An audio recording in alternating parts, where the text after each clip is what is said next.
Bonjour Monsieur Corneille Nangaa. J'ai suivi avec intérêt la conférence de presse que vous avez donnée après l'occupation de Goma. J'ai retenu, en ce qui concerne vos motivations, que vous avez répondu à l'appel de la population de cette région-là qui, après avoir tant souffert des mauvais traitements de la part du gouvernement de Kinshasa, eh bien, vous êtes allé à leur secours. Vous citez un article de notre Constitution qui vous encourage dans ce sens-là. Nous voici aujourd'hui dans la ville de Goma pour répondre aux multiples appels de détresse de nos compatriotes qui vivaient une situation d'insécurité sans précédent qui leur a été imposée par la coalition du régime de Kinshasa. Nous sommes Congolais et les Congolais sont condamnés à s'opposer à la mauvaise gouvernance, aux violations des droits de l'homme, à toute colonisation et à toutes les négations. L'Alliance Fleuve Congo a pris les armes conformément à l'article 64, alinéa 1er de la Constitution, qui stipule, tout comme a le devoir de faire échec à tout individu qui prend le pouvoir ou l'exerce en violation de la Constitution. Nous sommes des Congolais, nous ne sommes pas ce que eux prétendent de nous, nous sommes ce que nous vous disons. Nous sommes ici à Goma pour y rester comme Congolais et protéger la population contre les incivils. Nous allons continuer la marche de libération jusqu'à Kinshasa. Je vous remercie. En m'adressant à vous, j'aimerais partager avec vous mes inquiétudes. Lorsqu'un enfant a l'âge préscolaire, il demande aux parents comment on fait les bébés. On peut lui répondre de diverses manières. Tu le sauras quand tu seras grand. Là, on a esquivé la question. Le bébé, on va aller chercher à la maternité. C'est une réponse dont il peut se contenter. Sous d'autres cieux, on dira, c'est un grand oiseau qui apporte le bébé. Ça, c'est pour un enfant de l'âge préscolaire. Mais quand l'enfant est à l'école et qu'il grandit et qu'il apprend et qu'il veut savoir, ce n'est plus cette réponse-là qu'on va lui donner. On va peut-être lui dire, bien, papa et maman se rencontrent et ils vont donner un bébé. Mais au fur et à mesure que l'enfant grandit, qu'il devient adolescent, eh bien là, on va devoir utiliser des schémas. Et quand il va vouloir faire des études de biologie, de sexologie, eh bien, on ne va lui épargner aucun détail. On va lui dire tout clairement. Ça veut donc dire une réponse adaptée à l'âge de l'enfant. Alors maintenant, nous avons aussi une question. Pourquoi la guerre? Et là, vous nous donnez une réponse. Vous nous dites que vous êtes allé au secours de la population qui a beaucoup souffert. Vous vous dites que vous êtes inspiré de la Constitution. Maintenant, M. Nangaa, je voudrais juste vous poser une question. À quel niveau situez-vous le peuple congolais? De manière générale, vous pensez que le peuple congolais a l'âge préscolaire pour gober cette explication-là? Je ne partage pas ce point de vue-là. Vous savez pourquoi? Parce que vous-même, vous avez répondu à une interview d'un journaliste européen qui vous demandait si vous n'étiez pas fâché parce que vous aviez perdu des carrés miniers. Imaginons que ce soit vrai, que vous ayez perdu des carrés miniers et les ravisseurs et vous. Est-ce que sur ce point-là, vous respectez la Constitution? Tous les gens qui sont tombés à Goma et environ, est-ce qu'ils avaient à voir avec ces carrés miniers-là? J'ai toujours prôné que lorsqu'il y a des événements qui se passent dans le monde, la lecture que nous devons en faire doit être une lecture des gens adultes. Lorsque vous amenez un enfant à l'hôpital, vous dites que l'enfant a de la fièvre, vous dites que l'enfant tousse, etc. Eh bien, la toux, la fièvre, c'est pas une maladie. Le corps médical va faire des examens pour savoir quelle est la maladie que l'enfant a qui provoque la toux, qui provoque la fièvre. La maladie est ailleurs. Alors nous aimerions bien que lorsqu'il y a des événements qui se passent chez nous, qu'on ne maintienne pas au niveau des symptômes, qu'on aille au niveau profond. Et au niveau profond, Monsieur Nangaa, cette guerre-là, quel est l'objectif principal? Mais je constate aussi qu'au cours de votre conférence de presse, vous insistez pour dire, c'est nous, nous sommes les Congolais. Nous ne sommes pas ceux qu'ils disent que nous sommes. Mais qu'avez-vous besoin d'insister que nous sommes les Congolais? Nous connaissons les Congolais. Vous êtes Congolais, M. Nangaa. Vous n'avez pas besoin de les clamer. Si vous les clamez, est-ce que ça cache quelque chose? Je vois que vous faites appel aux habitants qui avaient fui la brousse pour qu'ils reviennent. Mais quand tous ces gens-là vont revenir, vous pensez qu'ils n'ont pas vu?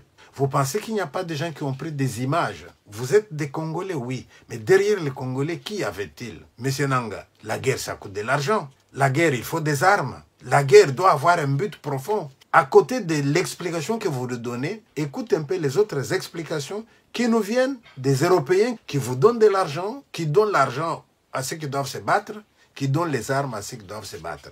Depuis plus de 30 ans, le conflit qui ensanglante la région du Kivu et plus largement l'est de la RDC ne cesse de préoccuper la communauté internationale sans pour autant qu'elle prenne une position claire et sans ambiguïté. À chaque action des milices, à chaque drame, une condamnation, un soutien et rien de plus. Avec la prise de Goma par le M23, nous atteignons un point de bascule. Là encore, il n'y a eu qu'un soutien à la RDC et une condamnation du M23 et du Rwanda. Alors, n'est-il pas temps, Monsieur le Ministre, d'aller au cœur et au fond du problème, c'est-à-dire de prendre enfin des sanctions ciblées contre le M23 et surtout contre les deux pays qui le soutiennent et l'arment depuis bien trop longtemps, à savoir l'Ouganda et le Rwanda. La France condamne fermement l'offensive menée par le M23 et soutenue par les forces armées rwandaises. Rien que pour vous rappeler, l'Union européenne finance à hauteur de 20 millions l'armée rwandaise pour intervenir au Mozambique, sans aucune garantie ni aucun contrôle que ce financement n'aille pas ailleurs. Le Rwanda est un exportateur de coltan, alors il n'y en a pas un gramme sur son sol.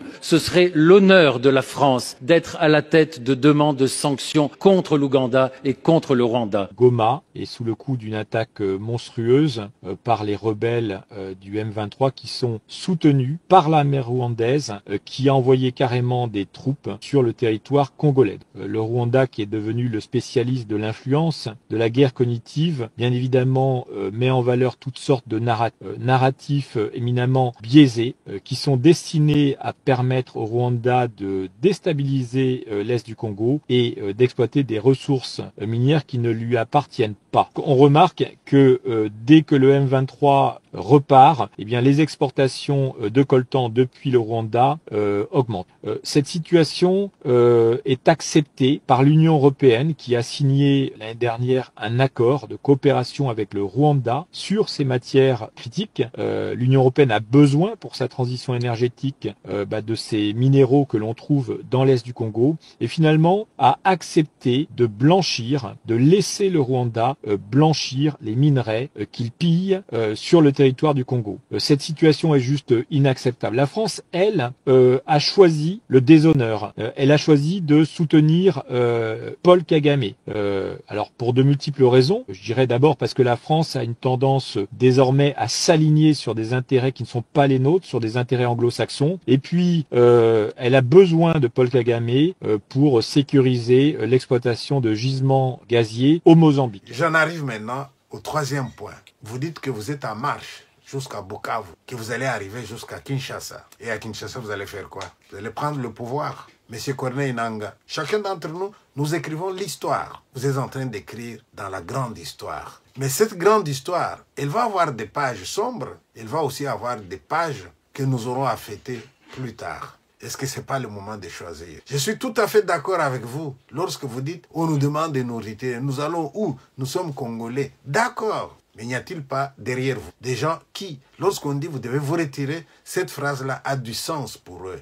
Monsieur Corneille Nangaa, souvenez-vous, lorsque le FPR est arrivé, qui était à la tête? Un certain Bizimungu. Vous entendez encore parler de lui? Qu'est-il devenu? Il vaut mieux entreprendre une lutte dont les motivations sont claires.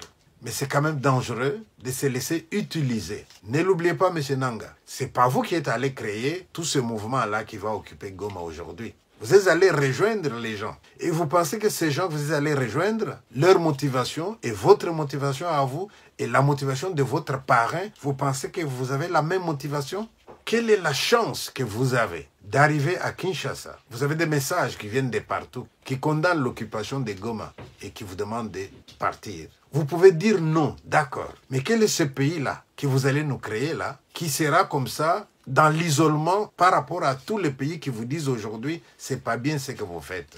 En Europe, aux États-Unis, les voix commencent à s'élever. Hein? Les gens commencent à avoir honte de ce qui se passe. Mieux vaut tard que jamais. Il y a des gens qui, pour nous asservir, nous rendre esclaves, ont utilisé certains de nôtres. Mais est-ce que ce n'est pas une autre époque?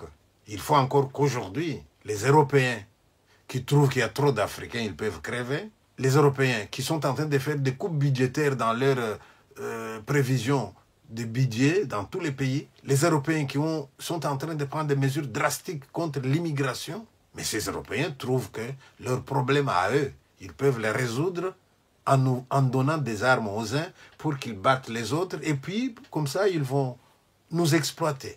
que le sang a assez coulé. Eh bien, assez, s'il vous plaît. C'est suffisant, ceux qui sont morts là. Surtout qu'ils sont morts pour rien. Que nos problèmes, on peut les résoudre autrement. Je vous souhaite de revenir sur le bon chemin. N'acceptez pas d'être un arbre qui cache la forêt. Mais Marc, comment est-ce possible qu'un pays relativement petit comme le Rwanda est capable de déstabiliser de manière si durable le Congo qui est beaucoup plus grand? Ce n'est pas qu'une question entre Congo et Rwanda, c'est que le Rwanda reçoit le soutien de l'Occident, des États-Unis, mais aussi de l'Europe. Chaque année, l'Union européenne offre par exemple des dizaines de millions d'aides à l'armée rwandaise. La Pologne a même promis toutes les armes, toutes les technologies militaires dont le régime aurait besoin. Et dans le cadre du programme Global Gateway, l'Europe a promis des investissements de 900 millions au Rwanda. Et cerise sur le gâteau, en février 2024, l'Union européenne a signé un protocole d'accord privilégié sur les matières premières avec le Rwanda. Et cela tandis que nous savons que le Rwanda va voler des matières premières au Congo. Si l'Union européenne était si attachée à l'éthique, elle arrêterait d'être le receleur du pillage qu'effectue le Rwanda à l'égard de la République démocratique du Congo, parce que le Rwanda pille les matières premières qui sont souvent rares d'ailleurs, qui appartiennent aux Congolais et les revendent à l'Union européenne depuis février 2024 et l'Union européenne ferme les yeux sur ce pillage. Vous croyez que c'est très moral, ça? Il n'y a pas que la loi du plus fort. Alors comment on doit répliquer? Par la force? Non, par le droit. Les criminels de guerre doivent être poursuivis, ils doivent être capturés et jugés. Les frontières doivent être respectées. Le Rwanda doit évacuer le Congo où il n'a rien à faire. Voilà. Je vous remercie. À peine mourrait-on pour injuste. Quelqu'un peut-être mourrait-il pour un homme de bien. Mais Jéhovah Dieu, tu as prouvé ton amour et ta grâce envers moi. On sait que lorsque j'étais encore pécheur, Christ est mort pour moi, autant marqué. Ennemi que j'étais, tu as fait de moi ton ami. Tu partages avec moi les moments les plus profonds de tes intimités. Tu es à moi, je suis à toi, et entre nous deux c'est même dans la mort.